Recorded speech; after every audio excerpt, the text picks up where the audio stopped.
When you're working with colourwork, you have a main colour and a contrast colour. One of them will be dominant, and in my case that's the paler one. So the darker colour will go across the top of the paler colour, which will always come from underneath. And this creates a bigger stitch, which in turn makes the paler colour stand out more.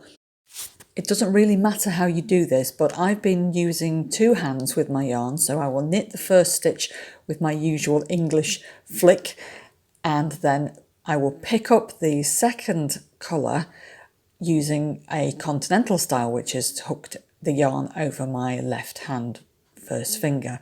So you can see that I'm knitting the stitches. 1, 2, 3 with the main colour in the left hand, and then 1 with the dominant colour. And if we turn it over, you can see the floats. That's the yarn that's being pulled between the stitches. And I just give a little pull every now and again just to make sure that they don't get too tight, because if these get tight, then you won't be able to get your sock on. So you need to make sure that they stay nice and loose. So here's the completed colourwork section of the sock, and let's have a look on the inside.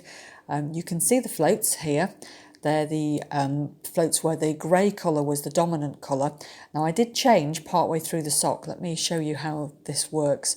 So the middle section, then the red became the dominant colour, and you can see the difference in the floats from the bottom to the middle section, and then again up at the top as the dominant colour has changed. And also I've been pulling my floats all the way along my knitting so that it would make sure that my sock is still stretchy and I can still get it on. So it's very important that you do that whilst you're knitting.